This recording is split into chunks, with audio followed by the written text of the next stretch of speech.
Hello and welcome to From the Be-All End. This is the debrief for Burnley 2, Portsmouth 1. A full pod squad here today. I'm Andrew Greaves alongside me, Simon Evans, Justin Connolly, Paul Woodhouse and Chris Borden to pick the bones through another Burnley victory, and one, again, a bit like the Leeds game the week before, one in which we perhaps didn't play quite as well as we were expecting we perhaps would. Clarets behind 1-0, but then goals from Sarmiento, instant impact from the bench, and an injury time Josh Brownhill winner to send the Clarets above Blackburn Rovers, where they remain on this Monday morning after Blackburn Rovers 0-0 win against Preston North End. It's good just to ease back in with something like that, isn't it? It's good just to, you know what I mean? They've had two big wins against East Lancashire rivals and picked up 2 points. Simon, let's start with you. You've had a flying trip back to the UK, but you weren't here for the Portsmouth game. Back in time to watch another Clarets victory. A bit scrappy, wasn't it? Yeah, it was. I thought the first 30 minutes was pretty dire. Picked up a little bit after that, but it really had the feel of a game where you sort of thought this is what the downgraded Burnley looks like this year now. Really, from what we saw in those first couple of games, with a team that looked like it was going to romp to the title, and this looks like a team that still winning games, picking up points, but not playing that well, but the lack of shape, some of the basic stuff with the passing, some of the individual performances. I thought we were pretty, we were never in danger of losing the game, I don't think. But once we got level, and you can't say we didn't deserve to win, really. But it wasn't very impressive at all, really. And I thought, Portsmouth were poor, really. They still look like a League One side, really. So, 3 points. I mean, the positive take would be, we're not playing well and we've won away at Leeds and beaten Portsmouth at home, 6 points in the bag. We're third in the league. What are we whinging about?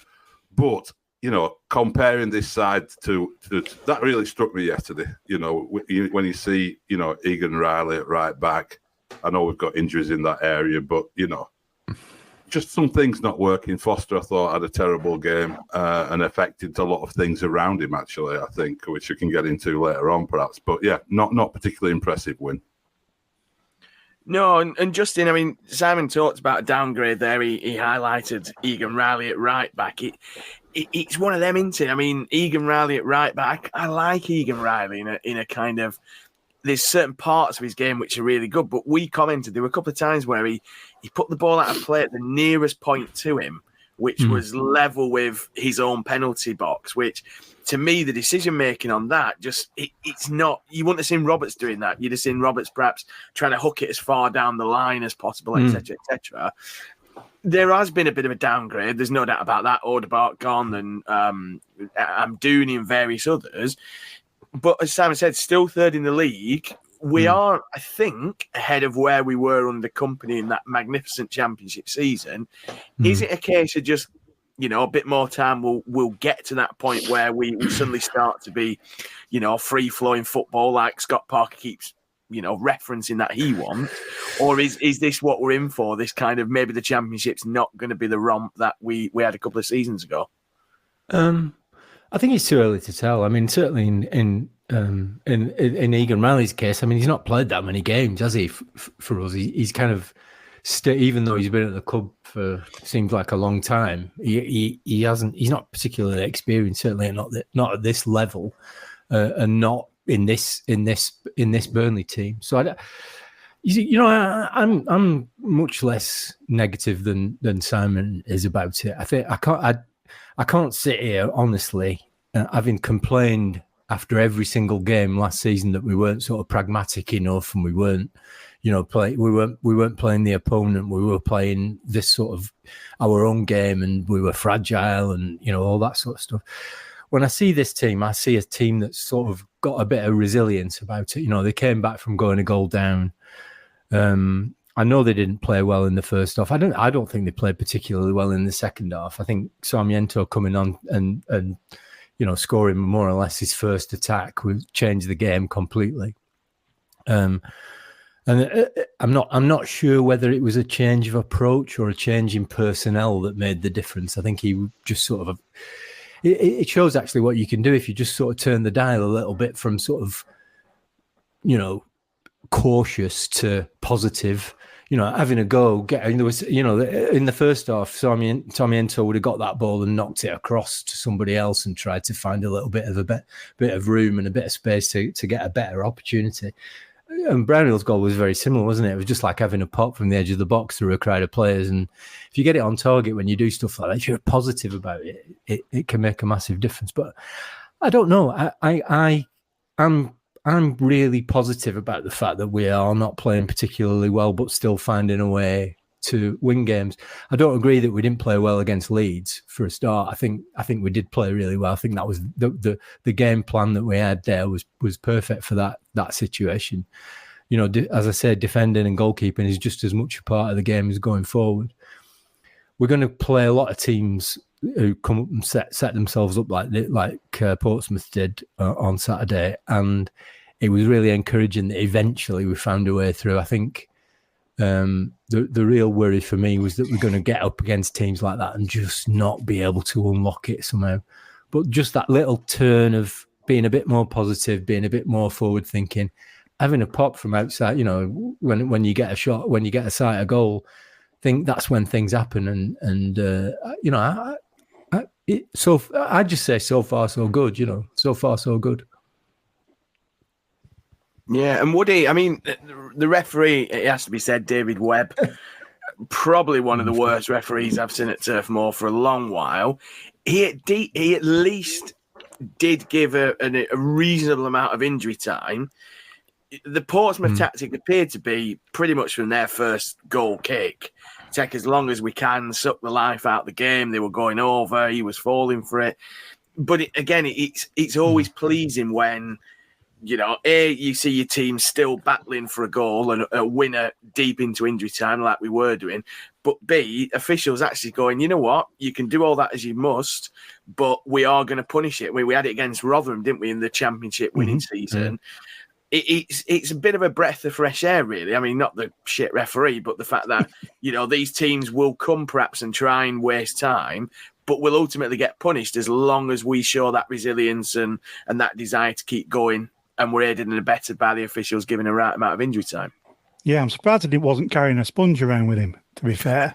The amount of time he went over to their players to make sure that they were all right when they fell over for no apparent reason. But I think you're right with the idea of resilience. I do love these games because it kind of shows you what our makeup is in terms of our mindset, you know, and it's that way that even though, like Simon said, we were dire first half, but the way in the second half that we showed an ability,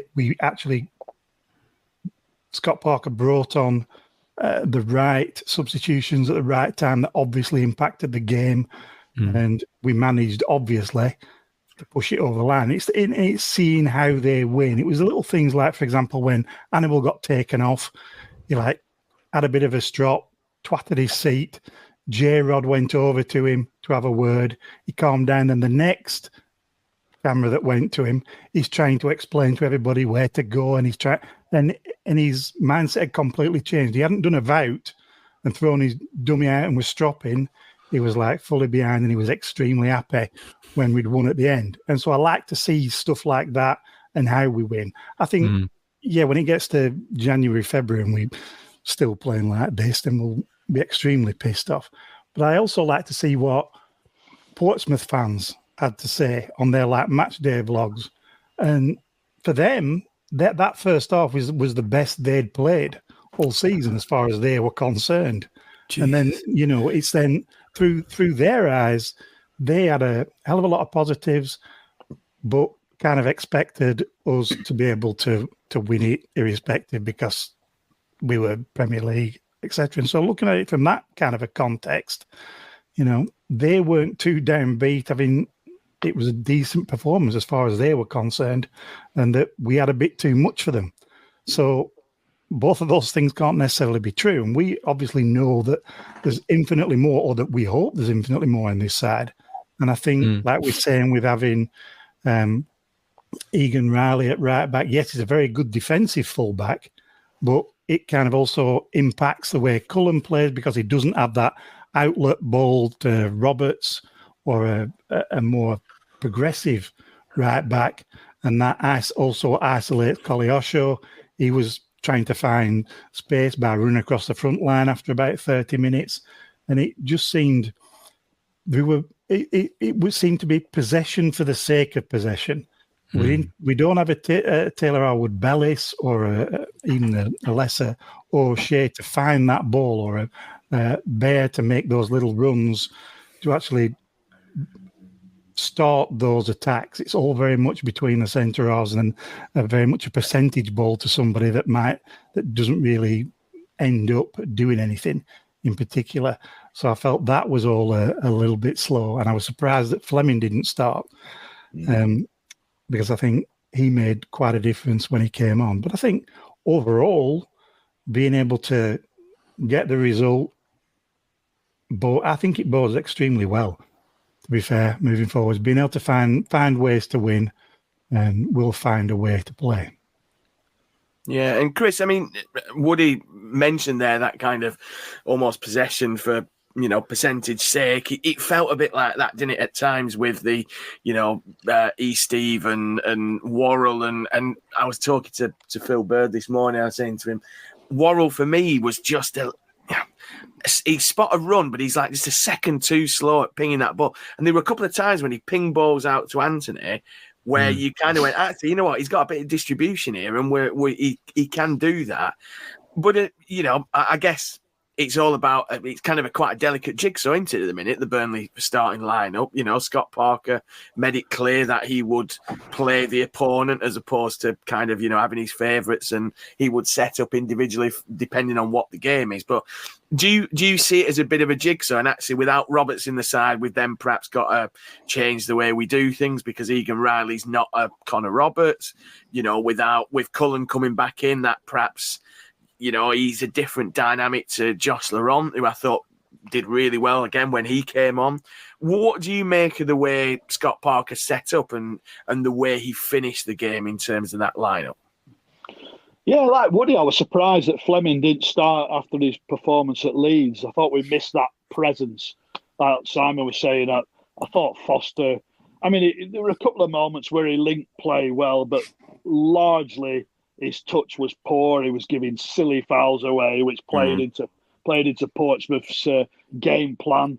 That sort of thing gave them the opportunity to kill time, etc. Egan Riley, nosebleed if he got over halfway, didn't he? He was sort of, he wasn't sort of too narrow playing as a third centre half, if you will, but it was just, you found Koleosho having to drop deeper to try and get the ball and, get on the ball and make things happen.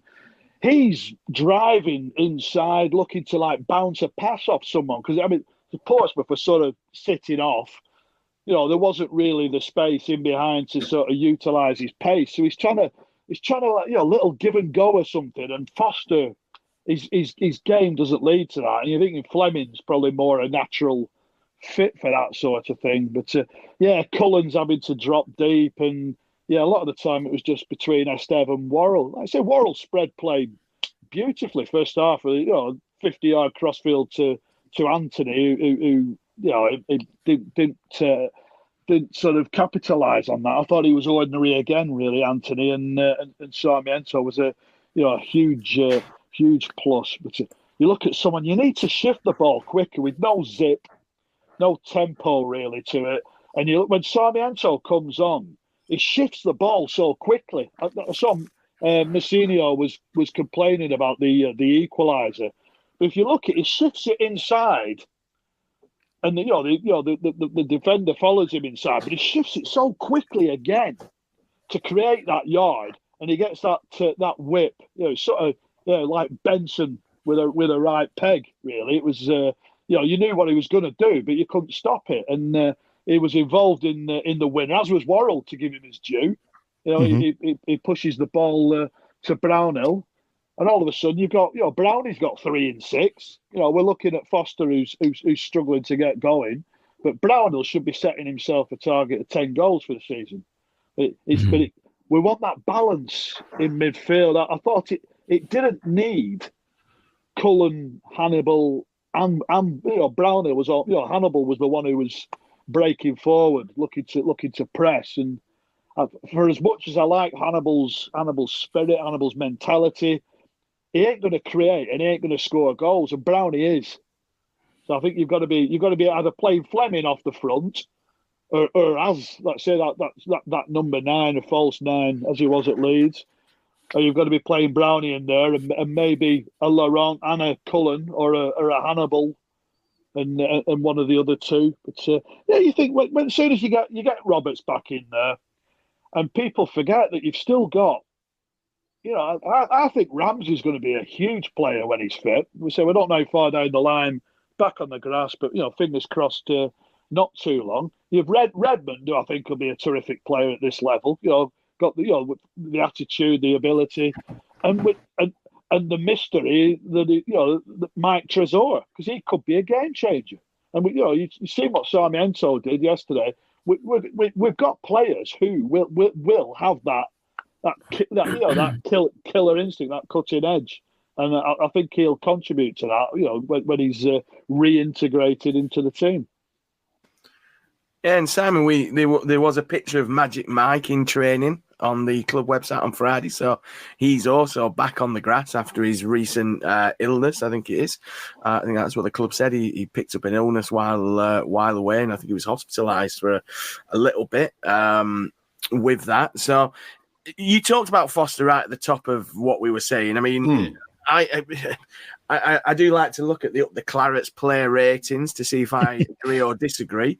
And it is as a former Burnley manager once told me, if opinions are like arseholes, everyone's got one. I thought Foster was really, really, really poor. He was. Other people thought he was, he battled hard and things like that. But for me, it's chalk and cheese. Fleming versus Leeds, Foster versus Portsmouth.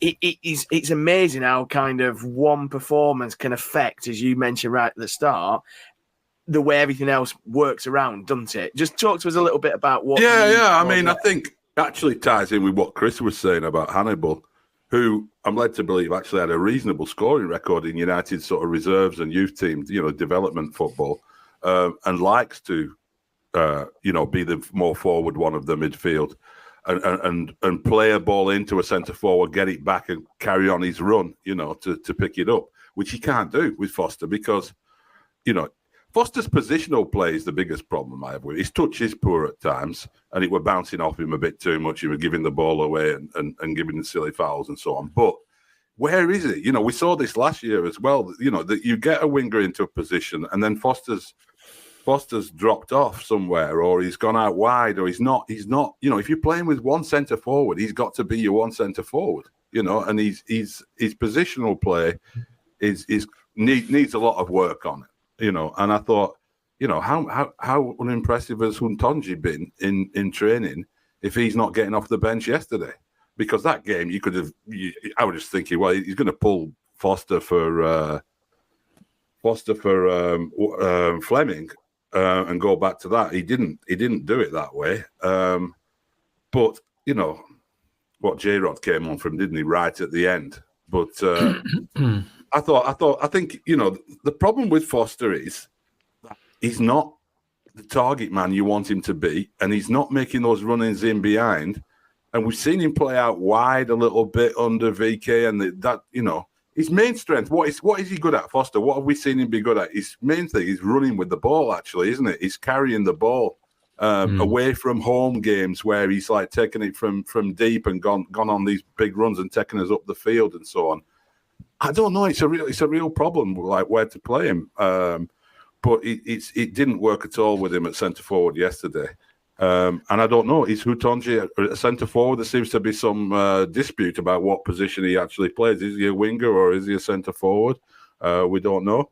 There's J-Rod there. And then, Fleming was so good against Leeds. I mean, I presume the only reason he didn't start must have been some sort of managing his workload after his time off because he didn't play much at Millwall, did he? At the start of the season, he was injured.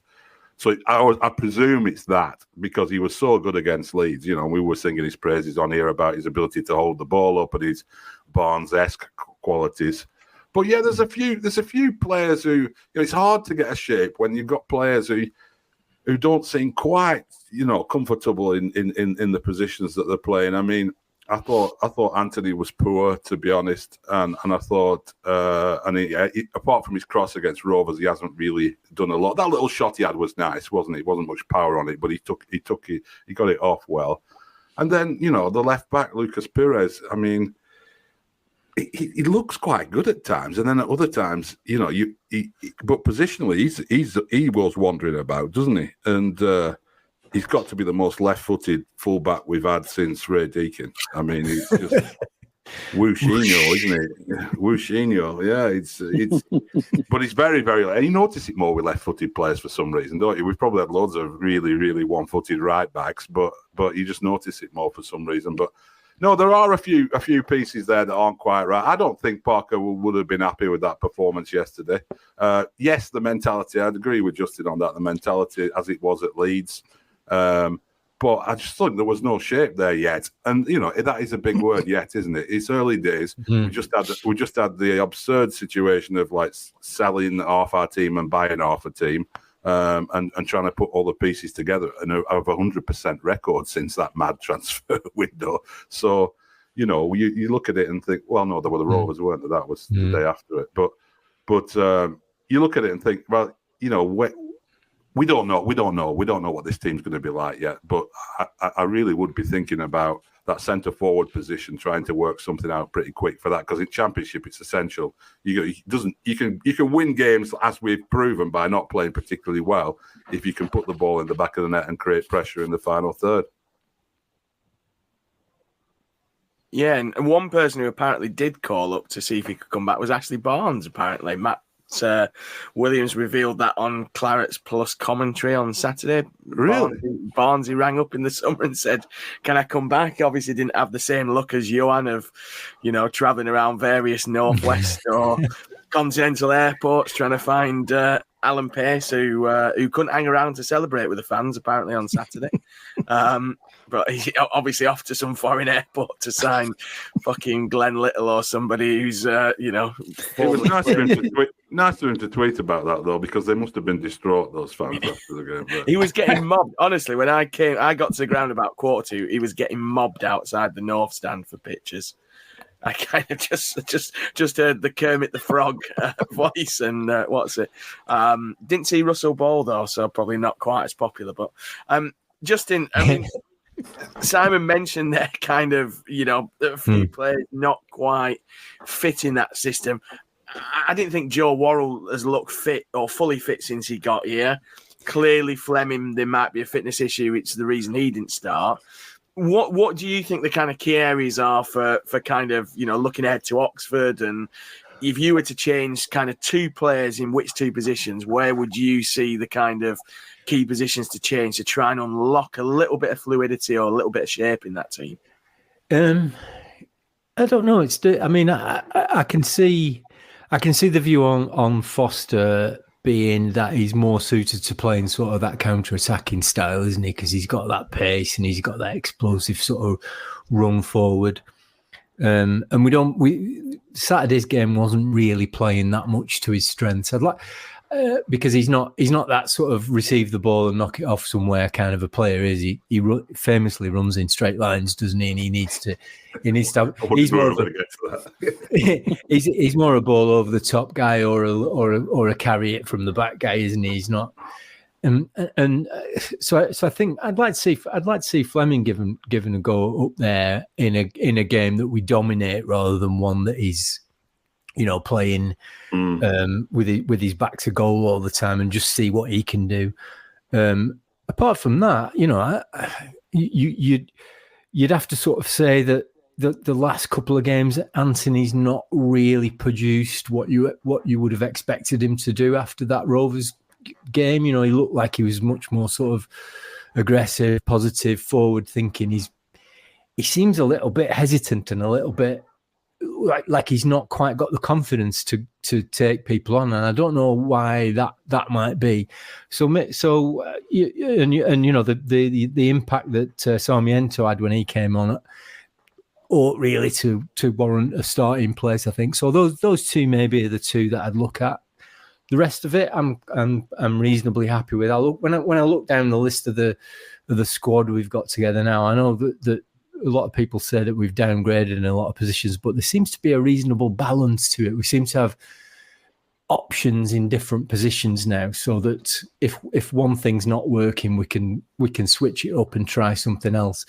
Like I say, it's more of a personnel thing than an approach thing, isn't it? You can, if Anthony's not working, you can try, you know, Sarmiento. You know, if Cullen's not working, you can try Josh Lawrence. You know, there's options there in all these different spots, and like Chris says, when the players who've been injured for a long time come back into that mix, we're gonna have some real sort of battles all over the pitch for a starting place, and I think that can only be good, can't it?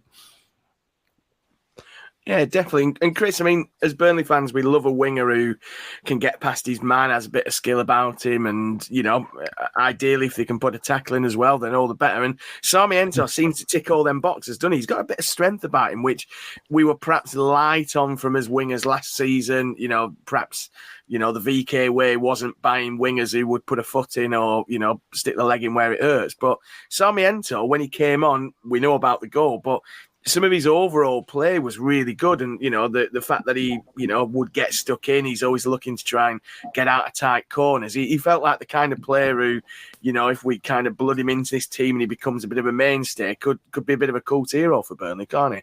Oh, absolutely. I mean, he was saying on his interview afterwards, he feels he's got like a point to prove, and it was his enthusiasm. Like I say, it's he's getting his body in front of defenders and protecting the ball, and it's infectious. You know, his work rate.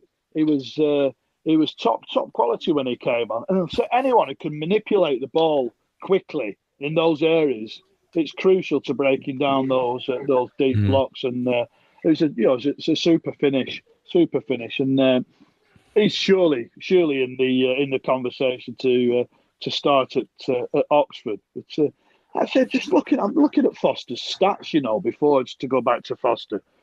He's 7 goals in 47 appearances for Burnley.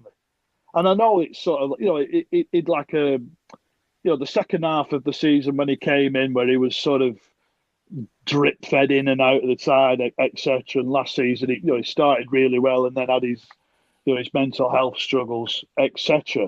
But black and white, the stats, you know, one in 7, man, and it's not. Can we hang our hat on Lyle Foster? I think a lot of people thought this would be the season where, you know, it'd become like a talisman, and I'm struggling to see that at the moment, really. Which you know, it may well come to fruition, but I just thought we need presence, and for me, that comes in the form of Fleming or, you know, Jay Rodriguez even. Just on the options that Justin was saying about, and we do, I agree. But you look at like the midfield options from the bench yesterday, Laurent and Masengo, and they're sort of, you know, they're not. None of them are sort of bringing on a more creative midfielder, are they? There's not really that obvious sort of playmaker type midfield. I know Cullen's a bit that way, but, you know, somebody who's further up the field, sort of creating opportunities. I mean, hopefully Hannibal, that is what he becomes. But that's Ramsey, you know, as well, isn't it? Yeah. Ramsey would, if he can refine his form and everything later on this season, would fit that. But that is an area, you know, there's a bit of a sameness about it, isn't there? Those players coming in, it doesn't really alter the balance of the midfield, which can be a good thing if you're playing well and you just want to freshen things up. But if you've got a game where there'll be teams who are better at doing what Portsmouth tried to do, who come and defend and are a lot harder to break down, and I'm not sure our midfield has got that sort of killer pass in it at the moment. So that's something we need to keep an eye on. Yeah, and we'll talk about creativity next then, Woody, because there was a tweet that we had in our WhatsApp group that said Portsmouth created as many big chances against Burnley yesterday as Burnley have created all season. 2. Now, I might be watching a different game of football, or might have watched 6 very different games of football. I mean, I know XG is an absolute shower of shite and a load of bullshit, and this is all very subjective, but we've surely created more. I think we'd picked out about 6 in the WhatsApp group, didn't we? I mean, for all of this talk of not, creativity perhaps being lacking, I mean, that's just an extremely, hot take, isn't it? We've only created 2 big chances all season. Well, I think there's four at Luton, isn't there? 4 at Luton, yeah. Yeah. I mean, XG's bollocks, isn't it? Because at the end of the day, it's about what you actually score. But you can take the point that there aren't many clear-cut chances being made. A lot of the goals that we've scored, we've either been running onto through balls, or yesterday in particular, both outside the box, weren't they? And so there's not a lot I can think of. Maybe Foster's against Blackburn. We aren't necessarily creating too many from cutting in or going around the back or little through balls. And so, yeah, I think creativity is a problem. And I think it's not just the fact that we lack a little bit of creativity. I think we're also set up to be quite cautious. And that obviously permeates, doesn't it, throughout a game. So I think to Simon's point, it's going to be interesting. I think Fleming's going to help that. Sarmiento is going to help that. But whether Sarmiento is one of those kind of 60-minute players, or whether he's better coming off a bench, as per Benson, we'll have to see. But I think to Chris's point, Ipswich fans were saying when we signed him, he's an impact sub sort of player, weren't they? So we'll see. Yeah. And I mean, if he is, that's great, because I think, as we saw in the last championship season, we turned a lot of games in the last 20 or so minutes. There were a lot of games. There were a lot of games in that championship season that we weren't blowing sides away. We did have to find ways to win, and with this squad, I think we can find ways to win. But like we said, this current block of these workman-like midfielders that aren't necessarily technically the best, even though Cullen's more to tick the ball along a little bit. But I think it'll come. You could switch Koleosho over to the left and maybe have Hannibal a little bit more tucked in on the right. Whatever. I mean, however we want to play it. But I think once you start looking at maybe Trezor and Ramsey, they become more creative options. And I think Fleming has to start, to be fair. And it's more a problem of personnel and seeing how things click as much as anything else. Yeah, just the kind of counterpoint to the tweet saying we'd only created 2 clear-cut chances. We are joint top goal scorers in the championship this year, of course, as well, aren't we? So, obviously aided somewhat by those first 2 games against Luton and Cardiff. Oxford away, we'll talk about more on Thursday. But again, Justin, it presents an opportunity to go somewhere, put in a performance, perhaps, a different type of game. Oxford, perhaps, better of the 2 teams, Portsmouth and Oxford, in terms of start. But it's another one of those games where you'd be targeting it as a manager. If I still had my wall chart, I'd be looking to get a positive result at Oxford. And, again, it probably comes at a good time on this little run that we've got going with 2 wins on the bounce, doesn't it? Yeah, I mean, I've got to be honest, I don't know anything at all about Oxford. I know where it is, but I don't know. I see they're 9th in the table and they've got 9 points from the first 6 games, so they've made a reasonable start to the season. But it's like I said on one of the first episodes we did this season. There's only one team in this division that finished above us last season, and that should give us the confidence and the courage to go to all these places and say, well, we're just going to try and win this game. I'm looking at the squad, like I keep saying, I'm looking at this squad, and people say it's a downgrade on what we had last season. Last season was one of the worst seasons I've experienced as a Burnley fan. This season is shaping up to be a decent one so far. And I look at that squad and I think, I'm not frightened of any of the teams in this division, and we ought to be going to every ground and trying to get a result. It's not a question of targeting points on a wall chart. None of these teams should be able to live with us. And if we get, I quite like Scott Parker's plan to play the opposition and not have a set style and sort of do whatever it takes to win. And every trip we ought to be aiming to come back with 3 points. There's no reason why we can't do that. There's no reason why we haven't got the tools to do it. We've talked a little bit about the options we've got, and the options are only going to get better as we go through and players come back. And however poorly we've played over these few games, we've still managed to get points. We've still managed to win the last two when everyone said, "Oh, we've not quite, performed to our best." That's only going to get better, isn't it? We're only going to click more. The organisation, the partnerships on the pitch, they're only going to get better. So, if we're doing this now, I'm confident that as we get towards Christmas, we're going to start blowing teams away. So you're saying that's the worst we're going to play this year? I think I already said that. I already said that once about the Rovers game. Yeah. Have we got a wall chart, by the way, Greaves? Is there a wall chart for this season? There's not a wall chart this season. I've just filled in the top of the Championship table that has a C, Burnley. Yeah, it's got to be win, hasn't it? Who's going to get 23 undefeated? That's what we're going for, minimum. Yeah, why not? That's got to be the goal, hasn't it? Got to be with this, I mean, look at we played Portsmouth on Saturday. Portsmouth. We're playing Oxford next week. West Brom's coming up though, and that's going to be a significant. That'll be interesting. Yeah. But Oxford's I think they look a very, very well coached team. But again, like Justin says, we have more quality. So I mean. We have played there for 25 years. Last time we was when Ian Wright laid on the winner for Paul Weller in the second division promotion season. And I can remember being on the end of a 5-0 hiding there when Paul Moody scored hat-trick.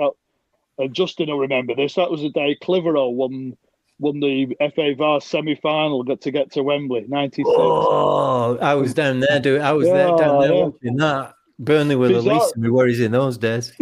Bizarrely, Mark Gardner from the band Ride played a gig in Clitheroe a few years later, and I was talking to him about that 5-0 and Paul Moody in a pub in Clitheroe afterwards. It was just a miserable experience. But to come back and see Clitheroe and got to Wembley, that sort of made things slightly better. Beautiful times, lovely. That run to Wembley that year was just fantastic with those boys. Because it was brilliant because we got access. I went down on the team coach and stayed in the same hotel. We were up drinking with a manager the night before the game. It was just the access he had was off the charts compared to what you get these days with the league sides. But it was just brilliant. Good times. A bygone era. I had to check who the Oxford United manager was, which is very, very poor for. He's a guy called Des Buckingham, who sounds like he should be from the 1960s, doesn't he? It sounds like he should be the newspaper's Oxford United reporter. Never mind. Yeah, follow the news with Des Buckingham every week. Yeah, I can just see the old. Didn't he used to be the guitar player in Fleetwood Mac? Simon, I mean, a lot of positivity there. I mean, I'm interested because we had JJ Watt was over, and I know you like talking about JJ Watt and his Burnley fandom. Simon gives it a Justin-esque sigh. Then he was a Justin-esque sigh, wasn't it? Just wondered he was over with the guy from Men in Blazers. That's right, isn't it?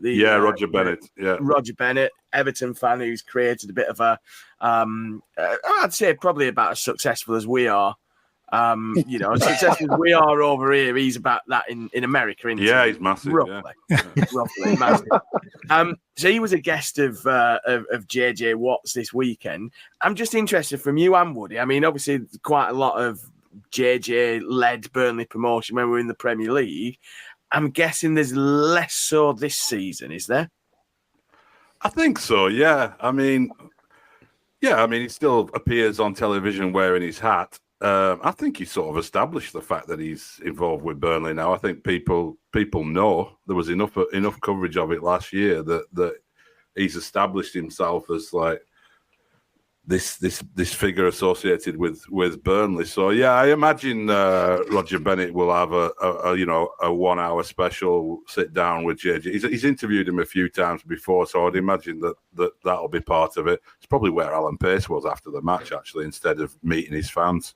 He was probably doing a little sit down with Roger Bennett for some Men in Blazers. It's called the podcast. Men in Blazers, sorry. Yeah, we'll share the link if it does, obviously, but. Yeah, it's big. It's a big podcast, and they do stuff on television. They're part of, I think, if I'm right, Woody, it's the part of NBC sort of production now. Aren't they? Yeah. So, they are. No, they've built up. He's done a really good job with it. They've built up a big following. They do live shows and all sorts. They've been going. They sort of predated the big boom in sort of football podcasts. They were out there very early, doing it.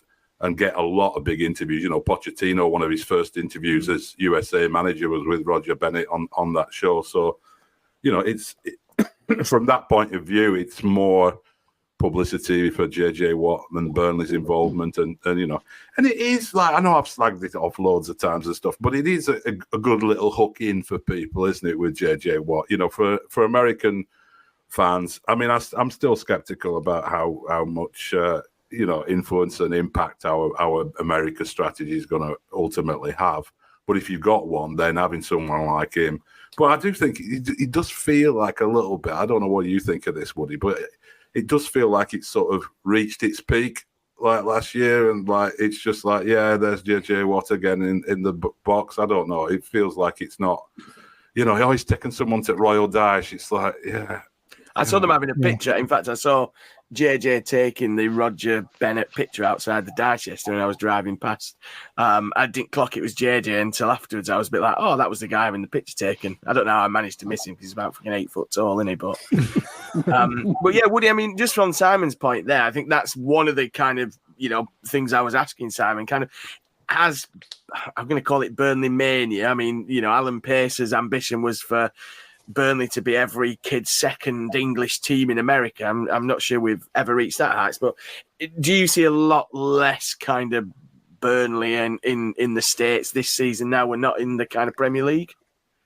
If we're considering it as mania, I think we've been well sedated with the Prozac both last year and this year. There wasn't, I mean, it's one of those things that obviously when you're in the Premier League, you get the mentions on Peacock coverage, all that kind of thing. And now, I mean, you hardly see anything really other than little bits. This will be a fairly big shared story because of JJ, but I'm also going to assume it's a bit of an NFL crossover as well.